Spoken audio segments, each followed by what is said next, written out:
Eğitimin 12 yıla çıkması benim nazarımda bir fecaat. Yanlarında da söylüyorum, yani yetkililere de. Ben 12 sene mecburi zorunlu eğitimi kesinlikle karşısındayım. Efendim önünü açtık İmam Hatip'e. İmam Hatipler karşımızda değil, istiyoruz olsunlar. Fakat şu anda İmam Hatipler de problem. İmam Hatip'in önlerinde de kız oğlan davası var. Kavgası var. Öğretmenler bundan feryat ediyor. Bu İmam Hatipler babası oraya koymuş, oğlum imam olsun. Sen oğlum mihraba geçecek bir ahlaka sahip değil. Mihraba geçmek öyle kolay bir şey mi? Resulullah'a varisle gelecek. Yani ayakta böyle diyor. O giydiği elbiseler, davranışlar, kulağındaki o telefon, çalan, dinlenen müzikler. Kız çocuklar onlardan terbiyeli. Ya sanmıyorsun bazen sohbetlerine yiyor. Kız çocuklar, erkekler ne olacak? Tamam açtık 20-30 tane İmam Hatip. Müfredat nedir? Ne yapılıyor? Ya biz ilkokulu bitirdik, öğretmen olacak güçteydik ya. Samimi söylüyorum. Biz de ilkokulu, ortaokulu bitiren gider öğretmen olurdu. Şimdi 12 sene Türkiye haritasını bilmiyor.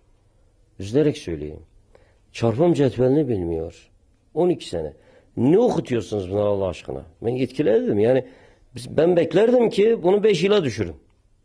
Zorunlu eğitim 5 yıl. Karma eğitime bir defa karşıyım. Açık söyleyeyim. Karma eğitime, yani suçla teşkil etse, ben bunu televizyonda da söylüyorum programı. Karma eğitime karşıyım. Müslümanlar bu hususta duyarlı olacak. Kız çocuğun niye erkekle karışık okusun? Efendim birileri bizimle alay edecek. Her şeyimizle alay ediyorlar. Camimizde gene alay ediyorlar. Ya onlar alay eder korkusuyla bu tavizleri niye veriyoruz? Ben 12 seneye karşıyım. Karma eğitime karşıyım arkadaşım. Müfredata karşıyım. Müfredatta bir şey yok. Müfredatta bir şey yok. 5 yıl okutursunuz, yönlendirin. Beni cezbedin okula. Meslek dersleri. Ya ben mecbur muyum fen okuyayım, sayısal okuyayım, bilmem ne okuyayım. Çocuğumun bir istidadı var, bir şeyi var. Onun kanaati var. Ben çocuğumu illa ben dindarım diye çocuğum dindar imam olacak, hacı olacak bir şey yok. Çocuğun gitsin mühendis olsun. O da lazım. O yanlış bir şey mi? Doktor olsun. Yani eğitim sistemimizin sil baştan ele alınması lazım. Şu anda bocalama içindeyiz. Trilyonlar gidiyor. Yani işte kızları nasıl okula alacağız bilmem. Geçen bir toplantı vardı biz daha önce kanaat önderleri. Önce tabii ailelere kızları okutun dedik. Kızlar cahil kalmasın. Ama ba'd nasıl okutun? Devlet yetkililerine söylüyor. Alkışladılar beni hayret. Dediler ki hocam doğru. Tamam ama kim yaptı bunu? Niye yapıldı?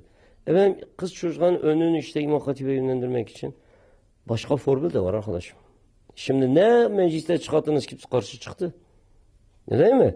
Şimdi demokrasi el hükmü lil ekser kabul edenler edilmiştir. 12 seneye çıkardılar. Karma eğitim bir de. Belki şu anda birdenbire olmayabilir.